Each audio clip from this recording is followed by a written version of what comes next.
welcome to This Week with Ijazul Haq. It is Sunday today, January the 1st, 2023. Happy New Year to all our viewers. I had taken a sabbatical due to my wife's passing, but I'm back now. So you'll be getting this vlog every week. If you've not subscribed already, please do so and share this video with all your colleagues and friends. Thank you very much and thank you for your support. Now, we'll do a review of 2022 starting with Pakistan. In April 2022, the government of former Prime Minister Mr. Imran Khan and his PTI party was overthrown by a vote of no confidence. In fact, it was a coup d'etat manipulated and engineered by the former Chief Army Staff Mr. Bajwa, who is now retired, thankfully. The result of this has been a massive economic decline. The PTI government had achieved a GDP growth rate of 6% per annum, which is in 8 months is now down to 1.9%. In 3.5 years of PTI government, the exports had risen by about 30%.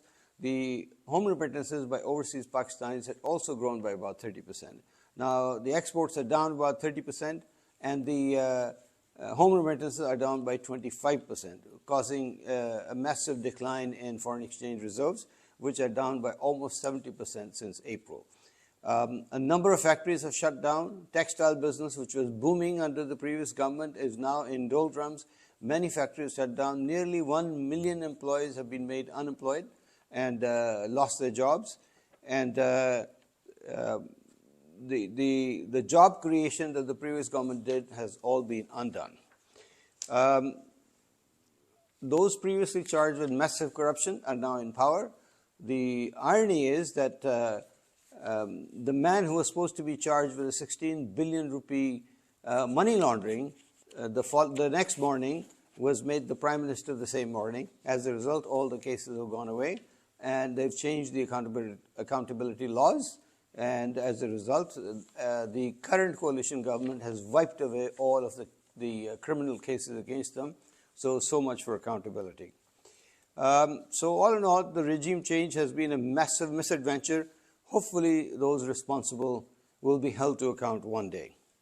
Imran Khan took to the streets and suddenly had a massive following from the public. He held no less than 75 public rallies in different cities, and even in the smallest of towns, there were a couple of 100,000 people who attended his rallies. And the results showed in the by-elections since then.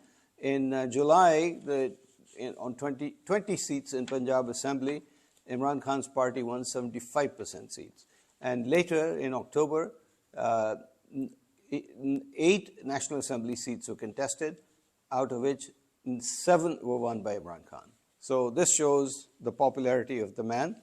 And the fact is that he is so popular that the current government is worried that if general elections are held today, they would lose their deposits.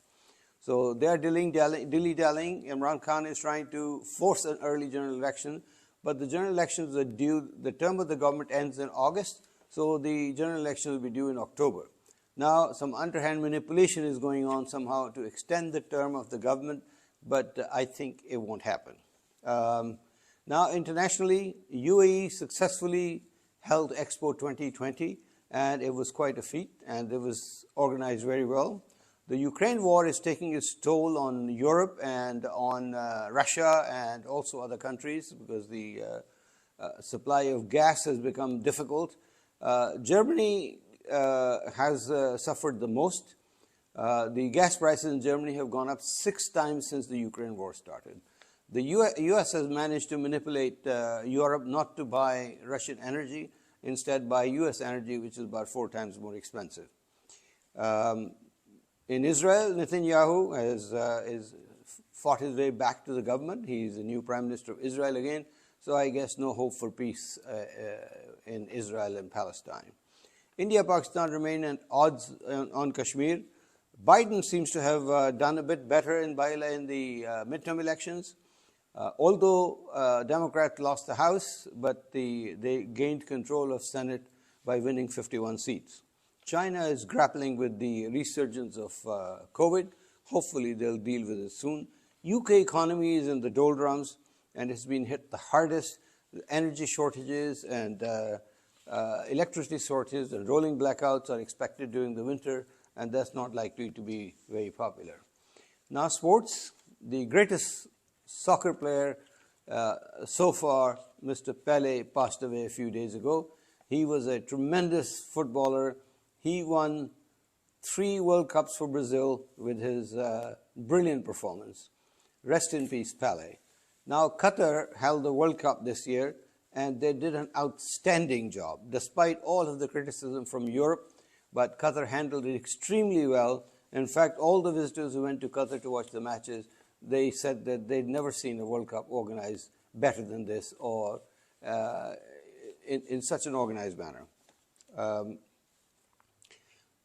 The cricket, Pakistan were runner-ups in the T20 World Cup, and recently England team came to Pakistan, cricket team, and now the New Zealand team is visiting Pakistan. By the way, the World Cup, Argentina lifted the World Cup, and quite deservedly. However, the team that did so well and was the Moroccan team, who lost in semifinals and did an extremely good job. And now a roundup of the financial markets. 2022 was a real bad year for tech stocks. Dow Jones is down 8.7%, but NASDAQ has lost 33% in 2022. S&P 500 has also lost 19.4%. The other stock exchanges, Mumbai Stock Exchange was the only one that was up 4.4% on the year.